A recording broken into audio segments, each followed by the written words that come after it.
السلام عليكم ورحمة الله وبركاته ቤተሰቦች እንደምን አላችሁ ሁላችሁም በያላችሁ በሰላማችሁ በዚህ ትበልይ በዛሬው ፕሮግራም ይዤላችሁ የቀረብኩት አጠር ምጥን ያለ ስለ ጁምዓ እጅግ በጣም የደነቀኝ ያስገረመኝ ነገር በኡስታዛችን የተናገረው ንግግር ነው እሱን ተከታተሉ ጁምዓ ነው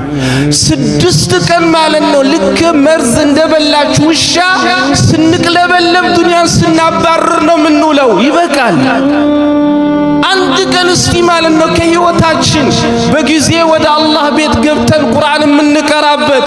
አላህን የምንዘክርበት ወደ አላህ የምንቃረብበት ነገም ይሄን ላንተ አድርግ ያለው ብለን የምንፋለምበትን ስራ እንስራ ወላሂ የሚገርመው አንዳንድ ሰው ኹጥባ ማለት ነው እየተደረገ ኡበሩን ከፍቶ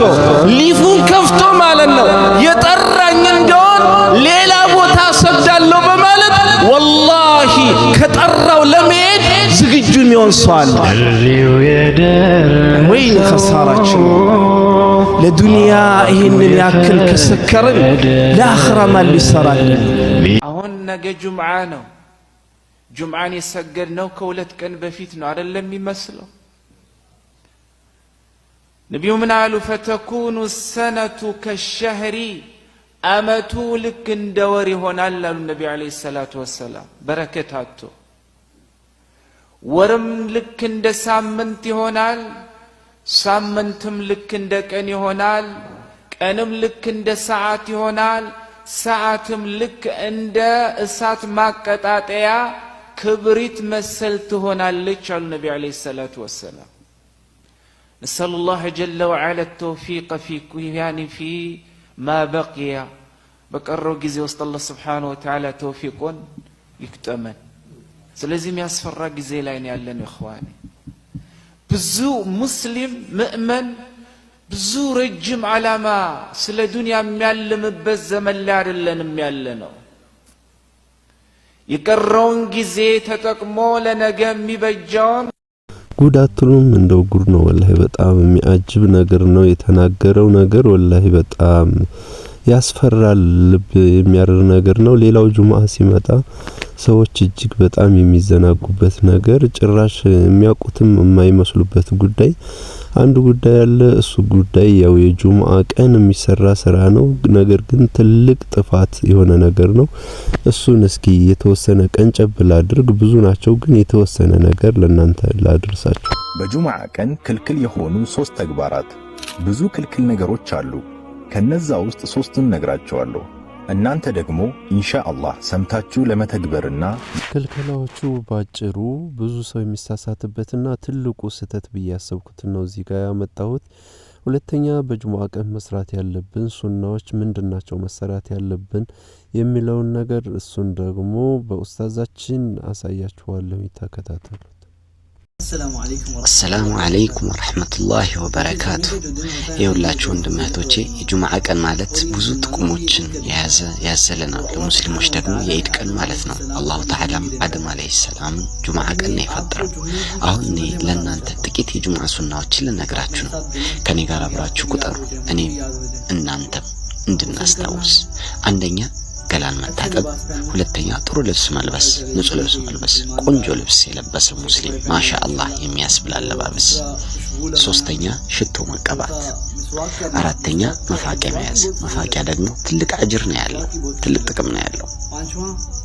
አምስተኛ ለጁምዓ ሰላት በጊዜ መሄድ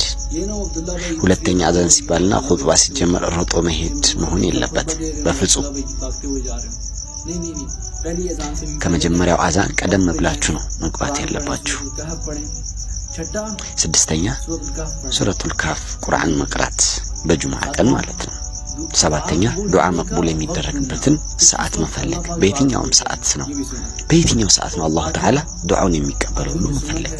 ስምንተኛ ደግሞ በረሱል ሰለላሁ ዐለይሂ ወሰለም ላይ ሰላዋት ማውረድ ብዙ ሰላዋት ማለት አለብን በረሱል ሰለላሁ ዐለይሂ ወሰለም ላይ ከአስር እስከ መግሪብ እንኳን መስጊድ ብትሆኑ ሰላዋትን ብቻ ይሁን ስራችሁ ደግሞ በችኮላና በፍጥነት መሆን የለበትም በተረጋጋና ዝግ ባለ ሁኔታ ነው ማድረግ ያለባችሁ ልክ እንደዚህ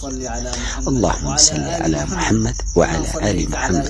كما صليت على إبراهيم وعلى آل إبراهيم إنك حميد مجيد اللهم بارك على محمد وعلى آل محمد كما باركت على إبراهيم وعلى آل إبراهيم إنك حميد مجيد الله كصلاة بفيت يرزقني الله لسوها صديق أصدقش مالنا صلاة يقبعون دون كصلاة بها لعرزقهم بلونال لندي الله كطوات مالنا مسجد اسكنمت عبسات يرزقن الله كننا كنا انت مالنا الصلاة سنقبا أسرامستنا هاي ديك عندي تياتا لزاهم بالسلام أولون كسونتاችን አንድ ነገር ሳይቀንስ ስንነዳ ማለት አንድ አክሲደንት ሳያገኘን በልተን ጠጥተን ሙሉ ሆነን ያዋለኝ አላህ ወደ መስጂድ ስመጣ እንዴት ታዲያ ያጣል ከኔ والله እኔ ማለት ነው ከሰገድኩ በኋላ አርዝቅም ብሎናል አህዋላችን ዛሬ ዱንያ ላይ ገብቶ በጥብጦናል والله إخواني ودى الله بيت سنمتا هادي قال الله نستو والله أبشروا كذابوا على رزقاتشن أي قرط النبي عليه الصلاة والسلام وقالوا تعالي سالة لند عنداچون موت كنانتن كمي فلقوا يبلتا الله لنانت بدنيا لا بمتقويبت ساعة يراز يرزق يتصافلاچو رزق كموت بلا يفلقاچو الله النبي عليه الصلاة أما نصدق رسولنا محمد صلى الله عليه وسلم الرزاق بتأم لقاش أي رساه مبشر كالصلاة بفيت يا الرساه جيتا أنت الصلاة استكقبه وعلا أبشر أي رساه الحمد لله الذي أنزل على عبده الكتاب ولم يجعل له عوجا قيما لينذر بأسا شديدا من لدنه ويبشر المؤمنين الذين يعملون الصالحات أن لهم أجرا حسنا ماكثين فيه أبدا وينذر الذين قالوا اتخذ الله ولدا ما لهم به من علم ولا لآبائهم كبرت كلمة تخرج من أفواههم إن يقولون إلا كذبا الله هوي بجمعة كان لهممتنيا هلو عافيان لموت هلو أزنة لباتشنن مرادلن ጉዳያችንን ቀላል አድርግልን ይህንን ጁምዓ ለሁሉም ትዕግስተኛ ደስታን ለሁሉም ዱዓ ተቀባይነትን